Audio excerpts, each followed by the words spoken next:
the number one rule in improv is to make other people look good. Absolutely.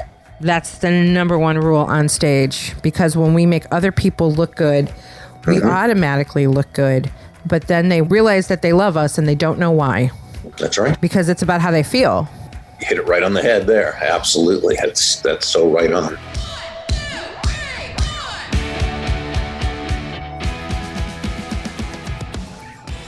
Hey, Warners, welcome to Women Your Mother Warned You About. The podcast that makes business sexy again. I'm Gina Trimarco, sales trainer and consultant at Pivot10 Results and founder of Carolina Improv. And I'm Rachel Pitts, mommy, wifey, and mortgage loan officer for U.S. Mortgage. Singing Linda. Sorry. Linda. One day I'll do like we keep every episode just about we do a thing, but...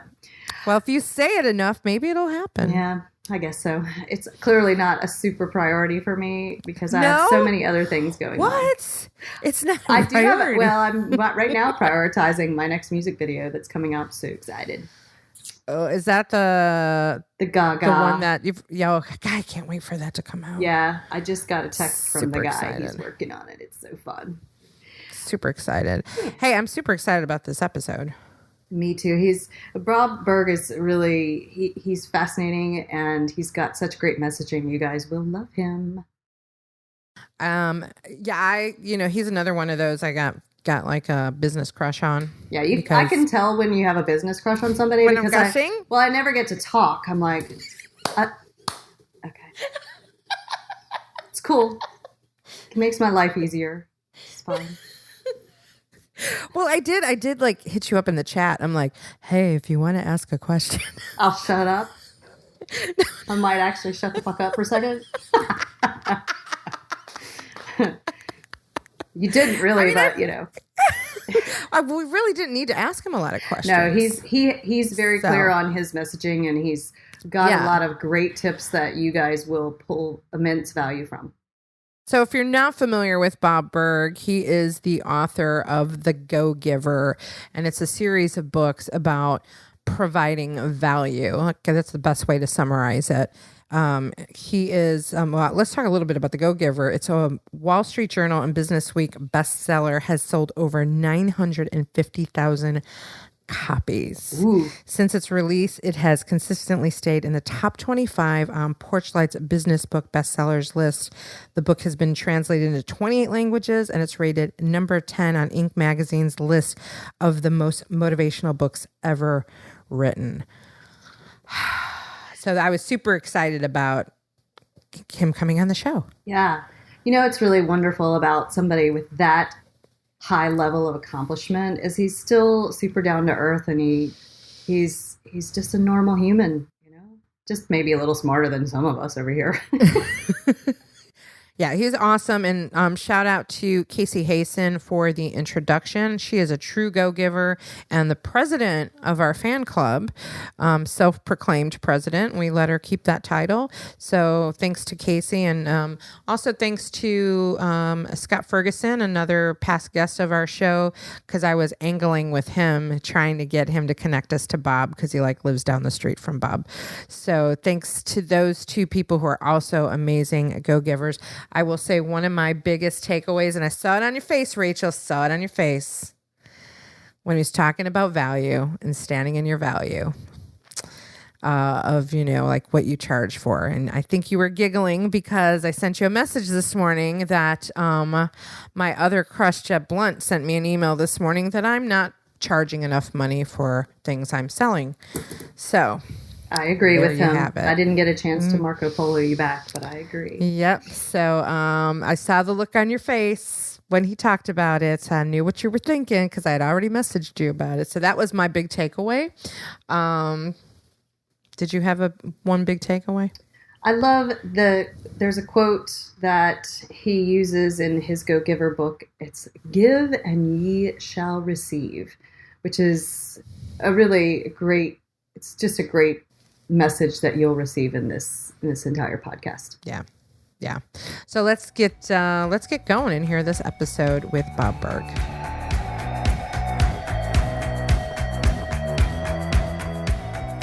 We are so excited to welcome Bob Burg to the Women Your Mother Warned You About. Hello, Bob. Gina and Rachel, great to be with you both. It's such a dream to have you with us. Well, thank you. Some might call it a nightmare, kind of have me with you, but it's certainly a good dream to be with the two of you. Well, good. We hope it's not a nightmare by the end of it with us. You just never know with us. You never know. Well, one of the questions that we often ask people is around the definition of women your mother warned you about. Rachel and I consider us women your mother warned you about, which really is about women who go against the status quo and stand in their value to get things done as long as we don't hurt people along the way. Sometimes people don't like us. Sometimes people love us. We just kind of go against the grain. How would you define a woman your mother warned you about? And did your mother warn you about women like us? No, not at all. Not at all. So your description of yourself wouldn't be the type of woman I would ever have been warned about. You know, what you said was very basically libertarian in definition, in terms that I believe in terms of libertarian thought that everyone has the right to live their life and pursue happiness however and in whatever way they see fit, providing they don't infringe upon the rights of anyone else to do the same. So however you as women go about pursuing your happiness, I say women in this case because it's women that, mother warned you about, then that's fine. I think it's awesome, actually. Awesome. Thank you. Do you have any women like that in your life?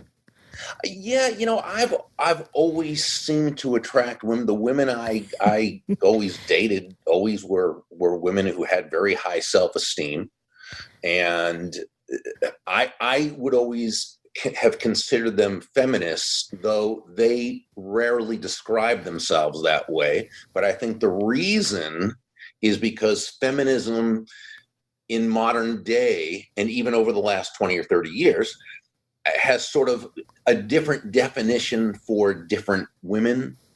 You know what I'm saying? And so if it's a definition that a woman doesn't agree with, obviously they're not going to define themselves that way, even though to me, that's what they are. Interesting. I don't consider myself a feminist, but I think that listening to what you're saying, Bob, that some people might describe us as leaning towards being feminists because we try to empower and inspire women to stand in their value. But I definitely like the door held open for me by my husband.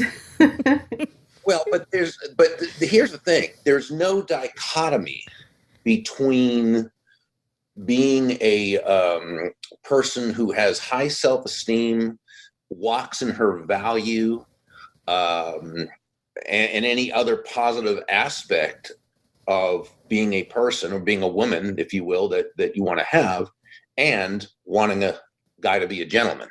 Agreed. I don't see there'd be a false dilemma, the unnecessary use of the word "or" to say it's one or the other. If you have high self-esteem, it means you cannot stand up, when a woman enters the room, or you cannot hold the door open. Well, I do both of those, and I consider myself to be a feminist. I don't know if you have to say male feminist. I think just feminist is anyone who believes in equal rights under the law and so forth. So yeah, I don't see that as being an issue. I like it.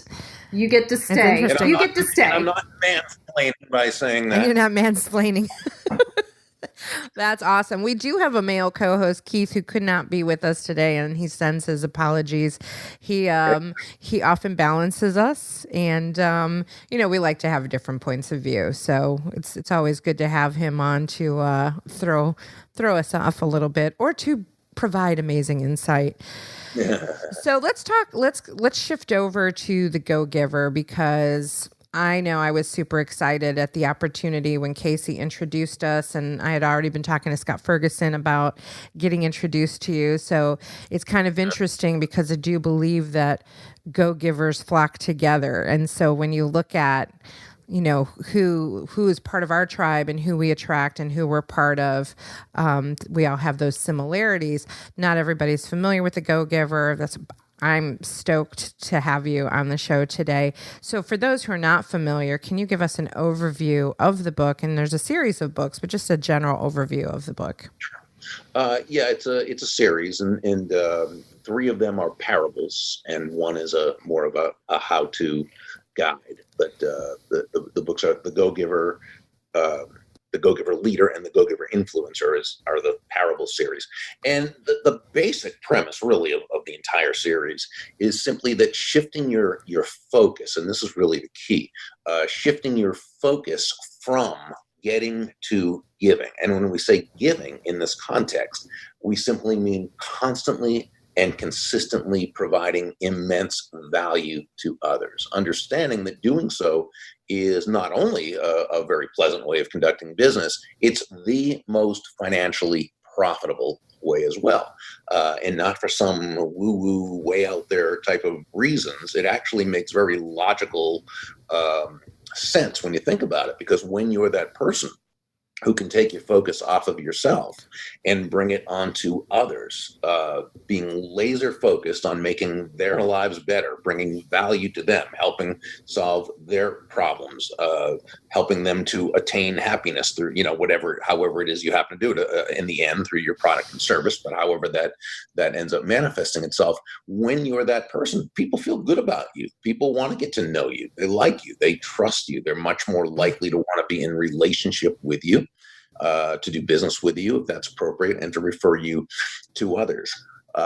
In the sales aspect, and the first one was really written for salespeople and entrepreneurs, I often say when I speak at a sales conference, one of the first things I'll say is that nobody's going to do business with you. Nobody's going to buy from you because you have a quota to meet. Right? They're not going to buy from you because you need the money or have a mortgage payment to make. And they're not even going to buy from you because you're a really nice person. They're going to buy from you because they believe that they will be better off by doing so than by not doing so. And when you think about it, in the basically free market economy in which we operate, and when I say free market, I simply mean no one is forced to do business with anyone else. People do it on their own volition. In that type of economy, that's the only reason why anyone should buy from you or from me or from anyone else, because they believe it will be advantageous for them to do so. This is good. That means that entrepreneur, that salesperson who can really take their focus off themselves and actually place the interests of their customer first, that's the person who creates that, what we call benevolent context for success. It's why we say that money is simply an echo of value. It's the thunder, if you will, to value's lightning, which means nothing more than that the value, the focus on providing value to another human being comes first. The money you receive is simply a natural result of the value you've provided. I love it. There's like so much I want to dive into with that, besides loving it. And Rachel, if you don't mind, it's the first thing that, I don't know if you may already know this about me, but this is the first thing that came to my mind is the world that our company lives in improv-based training for organizations. The number one rule in improv is to make other people look good. Absolutely. That's the number one rule on stage, because when we make other people look good, we automatically look good. But then they realize that they love us and they don't know why. That's right. Because it's about how they feel. You hit it right on the head there. Absolutely. That's so right on. So that is juicy. And I don't want to dominate with all the questions. So that's all right. No, I just was thinking the same thing in my industry in real estate and mortgage. People can tell right away if you're breathing on them with commission breath and all you care about is getting to the sale. And they can also tell if you really care about what's best for them. And I think that's what you're getting at with your philosophy of Go Giver, Bob, is really just when you put those people first, not only are you going to make more money eventually because people genuinely want to do business with you, you'll also feel great about what you're really doing, because we always feel, if you have never experienced it, I highly recommend, when you get out of yourself and help someone else before your own needs, it feels a lot better than just grabbing money and putting it into your pocket. Yeah, absolutely. And, there are people who think, well, that, that's fine in terms of, philosophy, but what if I need the money now? And, this go-giver stuff, that's fine after I'm already successful. But what if I need the money? And what they don't realize is that when they think, well, but if I'm going to make the money quickly, I need to focus on the money or focus on myself. But again, that goes opposite to what you just said, because they're not buying from you because you need the Right. money. They don't care that you need the money right now. So if you really need the money right now, the best thing you can do is to place that aside and focus on them. Because to the degree that you can communicate the value that's in it for them, well, that's the degree they're going to do business with you sooner rather than later. So yeah, it's actually in your best interest to put the other person's interest first. Well, it's interesting right now at the time of this recording, we are still in the midst of the pandemic, and businesses are still struggling and suffering. And I'd be curious to know how that's impacted you and your business, and what have you seen out there, from a go-giver mentality? Are people go-giving at this time? I can tell you that one of the things that I started doing immediately when all this happened, because a lot of our contracts canceled or postponed, we kind of were like just sitting here with nothing left to do.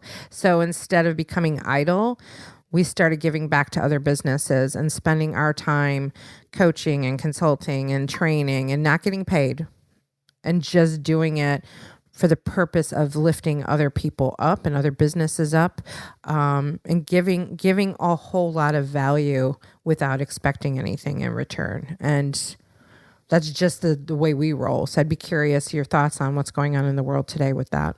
Well, I mean, I think a lot of companies had to do that because there was, when business was shut down, especially, and it's just starting to, I guess, open up a little bit more now. But for, what was it, 2 months or so?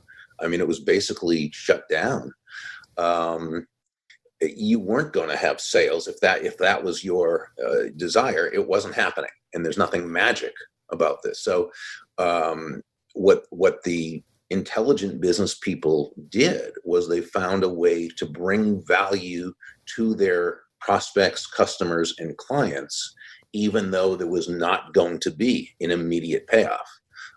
Understanding that the work they did now is what would come back to them once things did open up. As an example, a couple of examples, if I may, which yeah. I remember a person saying to me that they sold a high-end product that at this time it wasn't going to happen, wasn't going to. And he said to me, I can't really even call to keep in touch. There's nothing I can really say to them. They don't want to hear from their salesman right now. That they're trying to think how they're going to stay in business. And I said, yeah, they probably don't want to hear from their salesperson right now in terms of your particular product, but would they like to hear from you in terms of how they could do things to help them to stay in business and to thrive once things get back to business? And he says, yeah, but what do I know about that? I said, well, you don't have to know. The fact is there are others who do. And I told him about a colleague of mine, Dan Burris, who over the past 40 years has been one of the most well sought out business forecasting experts. I mean, this guy's just so brilliant. But and Dan has been doing a series of Friday afternoon webinars on what businesses can expect and how to navigate through it. I mean, he's just a genius.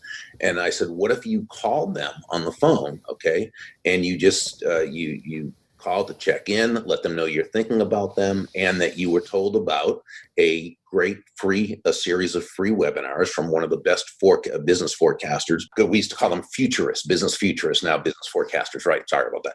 And so, and I said, and you can ask them whether they would like the information to listen in. Do you think they'd appreciate that? And he said, yeah, they would love something like that. So that's what he did. And then he called them, find out if they were interested. Most of them were. And they said, well, let me email you or text you the link so you can listen in. That was a way of bringing immense value to them, even though there wasn't going to be anything immediate, but there wasn't going to be anyway. Mhm.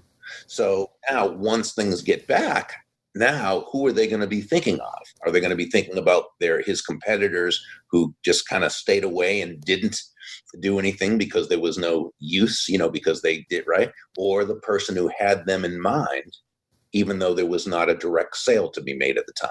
And the chances are it's going to be this particular person. Now, there's another person. She is a woman who is an executive in the sales department with corporate sales for AT&T. And she was checking in, calling some of her clients who, of course, they were at home and so forth. And this was during lunch hour or right around that time. And she could tell that the client was, kind of frustrated and a little bit kind of out of her head a little bit. And she said, "What's the matter?" She goes, "Oh, well, I've got my kids home and having to do the homeschooling and the little one." And she was telling me, she said, "Sounds like you need a break." She said, "I do." And so she said, "Well, why don't you do this? Put your little girl in front of the camera." And by the way, she looks, this salesperson looks a little bit like, I think her name was Elsa. Is that the one? In Elsa, Frozen? yes. I haven't seen Frozen. Yeah, I haven't seen E.T. yet. So, but so she looks about this. So she read her some children's stories dressed up as Elsa. Okay. Now, here's the funny thing. The mother loved it so much, she asked if she could invite some of her friends for another one.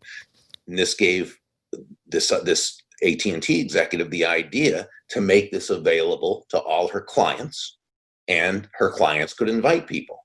She even set up a Facebook page for it, and then she dresses up either as Elsa, other characters. She invites other characters on, and they read children's stories at noon.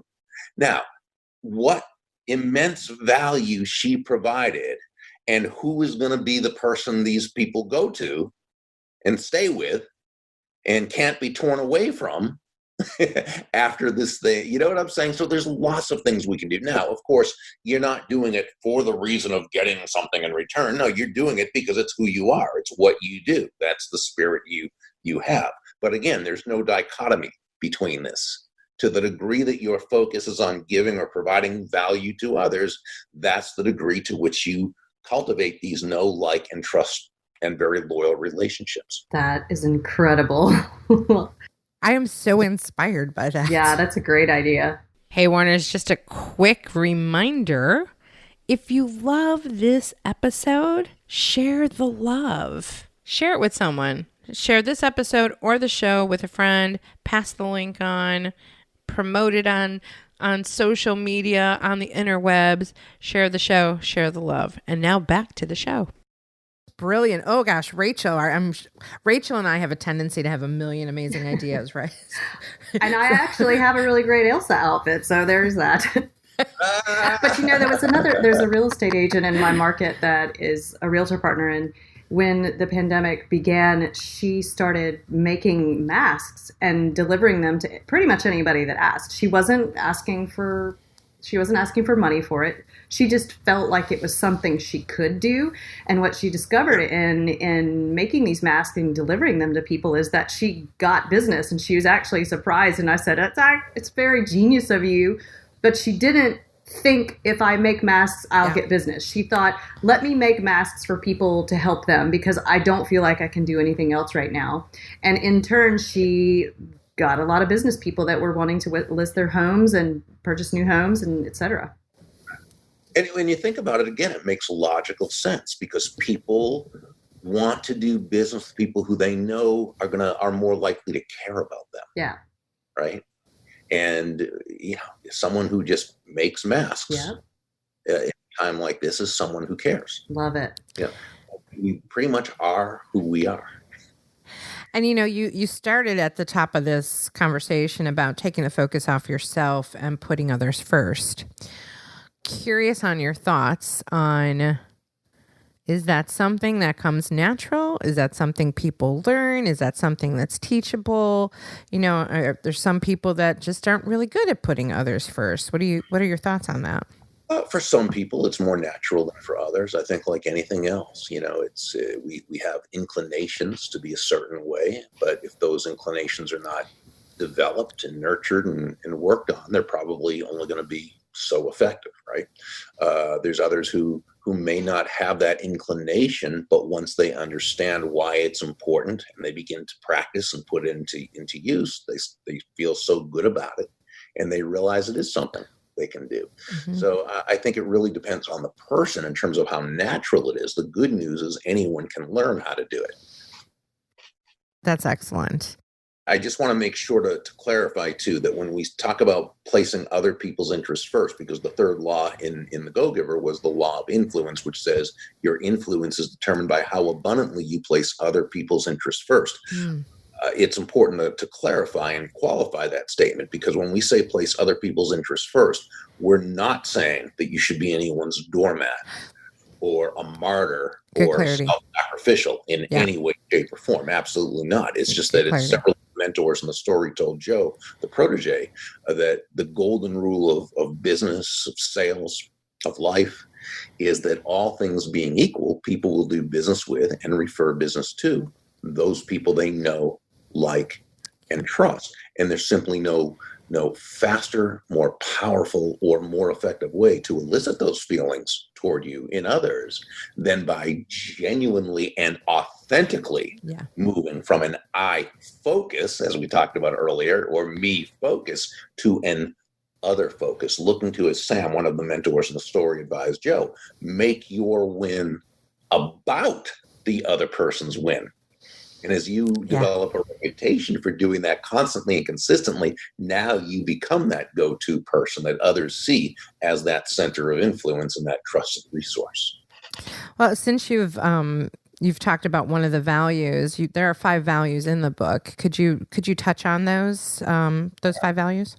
Yeah. The first is the law of value. The second is the law of compensation. The third is the law of influence. Fourth is the law of authenticity. Fifth is the law of receptivity. The law of value is really all about giving and providing such a value-based experience that other person feels as though they've received much, much more than what they've paid for. It's like if you go to a restaurant and you have a magnificent meal, but also the ambiance is great. They welcome you when you come in, and the wait staff as a team takes great care of you, and they just have that way of knowing when to pay attention and when to leave you alone to dine.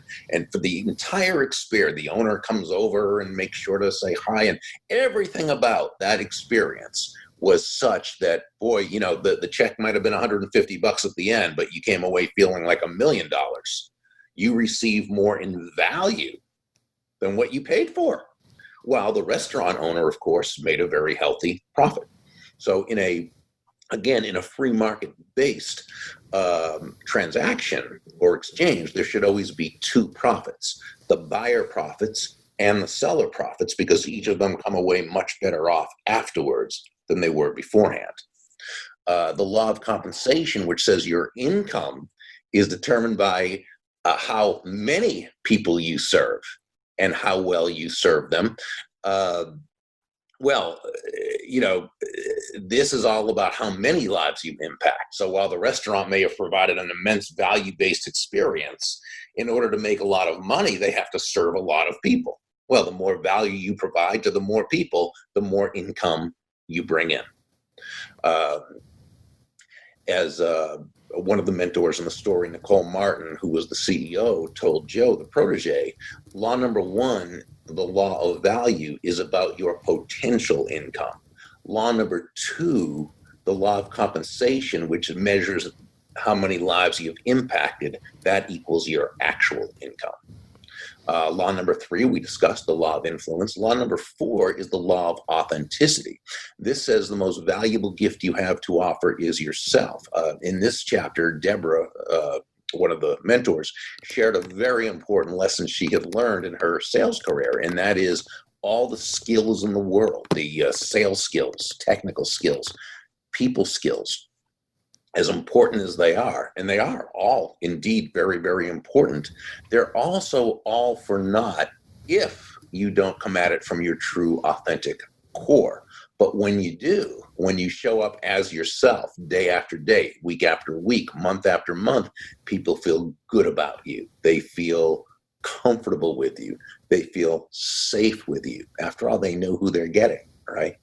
This is when they know you and they like you and they love you and they trust you and they want to be in relationship with you. When people don't show up authentically, it's typically not for any reason of malintent. It's more because they don't have the confidence in themselves, the self-confidence to show up authentically. That's why the work that the two of you do is so very important, because if we don't recognize the value we bring to the table, and I think value, our authentic value is twofold. I think there's intrinsic value, which just means by the very nature of being, we bring value to the table. But there's also market value. And I define market value as that combination of strengths, traits, talents, and characteristics that allow you to add value to others, to the marketplace, in such a way that you will be compensated for it. But if you don't embrace those assets of value that you bring, because you don't recognize them, which can be difficult because we're human beings and we're so emotionally involved in ourselves, we don't always see that what we have or what we know or what we bring to the table is so special, which again is why what you do is so important. But if we don't recognize that, that's when we're going to undercharge, underprice ourselves, sell ourselves short, right? And nobody wins that way.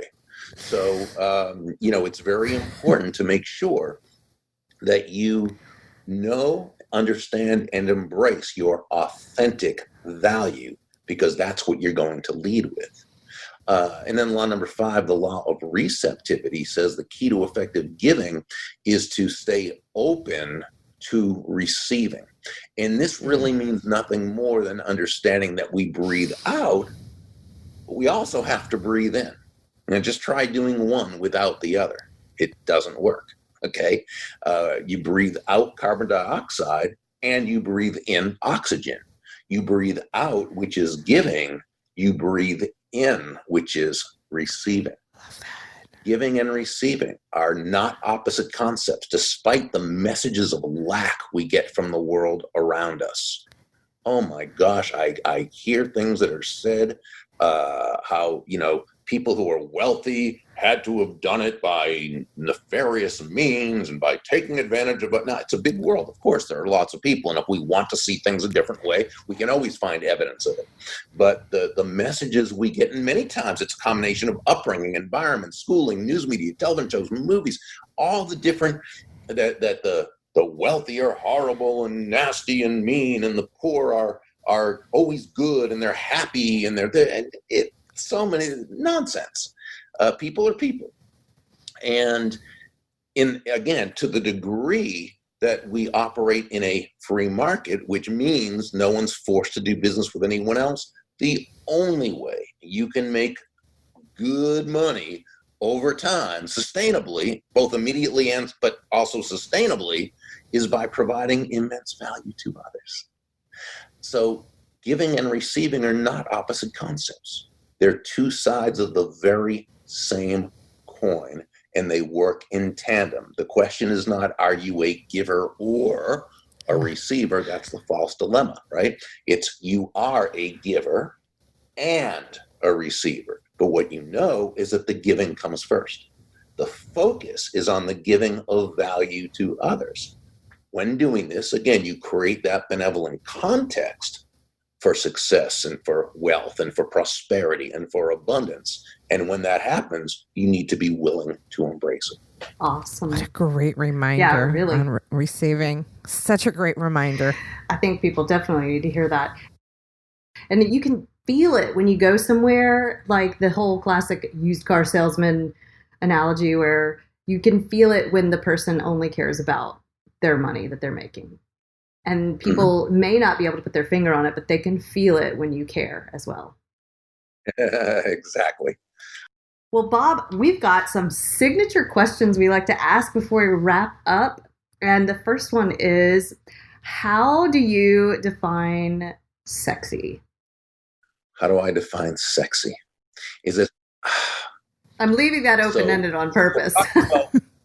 Is this how I would define sexiness in a woman? Sure. Yeah. You really care how a 62-year-old even defines sexiness?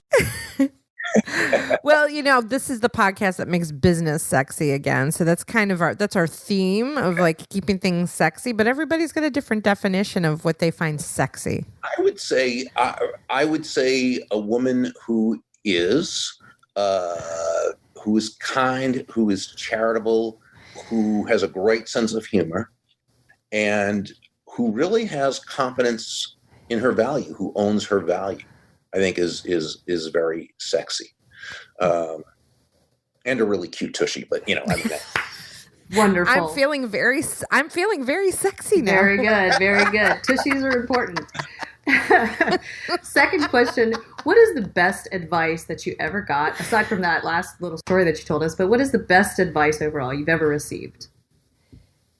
I think it's advice that I kind of just observed in my dad, even though he didn't necessarily tell me this. It was kind of how I interpret everything he did. And that is, I would say that the single greatest people skill is a highly developed and genuine interest in the other person. My dad always went out of his way to make other people feel genuinely good about themselves. Mm. And I would say that's the, that bit of advice that I took just from observing it. Love it. And lastly, what is a bit of advice that you wish someone had given you? Well, that one's actually pretty easy. And it sort of goes back to what would I tell the 20-year-old version of myself? And it would be this: Bob Burg, shut up and realize that you don't know anything close to what you think you know. And to paraphrase a statement attributed to Mark Twain that there's no record he ever said, but it's very wise and it sounds Twainian, so people usually, and that is that most of the things you're absolutely positively sure you do know just ain't so. Because I really felt I had it all figured out as a 20-year-old. I mean, I knew the way life worked. I understood human nature, what drove people, and I was so far off. It's so funny. The older we get, I feel like we go the other way. I knew it all at 20, and then at 50, I was like, nah, I think I need to figure it out. Oh yeah, definitely. In my 20s, I thought I knew, and obviously, because I got married the first time at 21, I knew what I was doing, but clearly I did not. And as I reached 40, I started realizing, no, I don't know anything. And I think I'm still going backwards to I have a lot to learn. Bob, it's been so awesome having you on our show today, and we know how busy you are, so thank you for giving us your time. You're delightful. Oh, well, thank you, the two of you as well, and I thank you both so much. It's been great. Thank you. And before we wrap up and say goodbye to our listeners, if people want to connect with you and the Go Giver series, what are the best ways for them to do that? I'd say just go to burg.com. While they're there, they can scroll down and click on any of the books to get a chapter to see if they like it first before clicking through if they'd like to. There's also a video blog I do usually twice a week. Oh, cool. And they can scroll, I think, all the way down, and they can connect with me on all the various social media platforms. Fantastic. So thanks again. And thank you to all of our Warners for listening today to this episode of Women Your Mother Warned You About. And if you would like more information about our show, about me, about Rachel, about Keith, you can go to womenyourmotherwarnedyyouabout.com. And Rachel, we should probably mention Patreon. I think we forgot that. Yes, we have a new Patreon page, so if you'd like to go and check it out, you can go to patreon.com/Warners and check out all of our goodies there. And hey, if you like this show, go be a go-giver and go share it with someone, because we hope to provide value to everybody who listens, but maybe you have someone who needs to hear these shows. So if you could share that, we would be super appreciative. That would be awesome. Keep on keeping it sexy, and remember, for the best relationships, keep it real, raw, and relevant. And a little irreverence doesn't hurt either. Bye, Warners. This really will get serious soon. Yeah, it doesn't have to. I don't think anybody wants it to be serious. Women Your Mother Warned You About is a Pod About It production. You've got a great idea. Let's pod about it. Visit podaboutit.com for more information. Woof, woof. Monkey, monkey.